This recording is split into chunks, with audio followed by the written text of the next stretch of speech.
Hello everybody, welcome back to another episode of TDT Outdoors. In today's video, I am driving back home to my hometown of Jefferson, Wisconsin to hunt with one of my buddies, Dylan, who has about 40 or so acres of private property that we are going to be hunting on. This video takes place on Halloween weekend, so kind of the start of the rut here in Wisconsin. So we're kind of hoping for some good buck movement. If not, we're just hoping to see some deer in general. I'm excited to go out and hunt with him. I'm excited to film. I'm excited for this weekend. So I got back to Jefferson at about 1:30. Went to my dad's shop, swapped my car with his truck, made it out to Dylan's house at about 1:45. We got it ready as fast as we could and got out into his tree. I was sitting just above Dylan in the tree, and where we were sitting is kind of at the end of a finger of woods that meets up with a finger of ag field, which was soybeans this year. What Dylan has seen so far this year for the buck movement is that a lot of times they'll come from this finger of woods at night. There's a scrape here that they like to check out sometimes. Otherwise, they ride the edge of this field between the hardwoods and the soybeans. There's another scrape out there that they'd like to check out too. And then they usually make it down about another 45, 60 yards and cut into the woods before the finger of ag ends. So yeah, as time went on, 3, 4 o'clock, 5 o'clock came and we didn't really see anything. It was about, right about 5:05. And since Dylan was sitting below me, I told him, hey, if you see anything, just tap my foot. Well, I think it was about 5:05, 5:15-ish, I got a tap on my foot. So I thought, obviously, there's a deer coming, try to get ready to film. We look over and there's a kid walking towards us. He looks up, sees us, turns around and walks away. Dylan's never seen anybody walk in these woods before. It's private property. He has no clue who this person is, so we're just like, oh great. Somebody's walking through here, completely busting out deer where our hunts for the night is ruined. It was at about 5:30, 5:34. Very shortly after this kid walked by, I said, Dylan, look out to the right, look out to the right. He's looking way out into the field. He goes, I don't see anything. And I was like, no, Dylan, 40 yards right in front of us. There's a buck, decent buck.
Eh.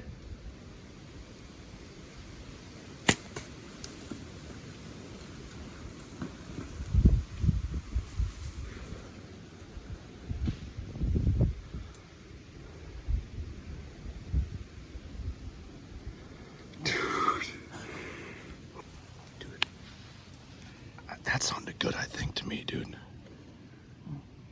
Do you have a pretty clear shot at him? Yeah, it was clear. It was right through that gap. Yeah? Did it feel good? It felt pretty good, yeah. Felt pretty good? It sounded good when you hit him. That whap, and when he was running, it sounded like he was kind of fumbling over himself as it was anyways. Dude, and now that I think about it, where he came out before right there, that's what that scrape was. I think he was scent checking that scrape, and he must have just went back in and was browsing. Dude, he was on a beeline. I wanted to get him here, and did you see me? I missed. I did not see I tried that. to hook, and I missed, and I'm like, holy shit. I think I hit him pretty good. If anything, it was a little high, but I think I hit him, because he, like, fell right into that tree right away. Oh, yeah, dude. Like I said, it sounded good when you smoked him. Yeah, dude. You could probably barely see your pins right now. Oh, yeah. Let's go, dude. Came right out of here. Probably didn't see him when he took the shot, but he was right behind that tree right there. What do you think that was? 20 yards? 23.5. No way, dude. I'm shaking. I gotta sit down. Dude, you got me shaking. See, dude, when I looked way out into the open again like you did. And I looked and I thought it was a doe at first. Then I saw his antlers again and I was like, oh. Dude, let's go, dude. Give me some more knuckles, bro. So after he shot, we waited in the stand for about 20 minutes. We got down. Couldn't find his arrow right away. Didn't see any blood. So he went back into the house. And for about 45 minutes to an hour, we came back out. Found the arrow. There was about, I don't know, 4 or 5 inches of penetration. The butt had snapped off. And we only found about 8 to 10 drops of blood total. So obviously not very good. We heard him crashing and banging a bunch right after he was shot, so we think that he ran straight into the marsh. So we thought, well, we better come back in the morning before we go into the marsh instead of bumping him, you know, if he is out there somewhere. Had come back out in the morning. We probably looked, I don't know, for about 4 or 5 hours. We scanned the whole area and we didn't find anything. It's really unfortunate. I guess that's the ups and downs of bow hunting. I mean, it happens to everybody who bow hunts. We still had a great time. We made a memory that'll last a lifetime, and I'm sure we'll be talking about this for years and years to come.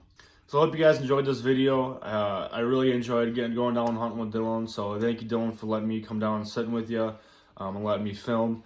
I know it didn't end up how we wanted it to end up, but like I said, we made a great memory. I think we learned a lot. We grew as hunters, so I don't know what else you can ask for. But stay tuned until next time, and thanks for watching.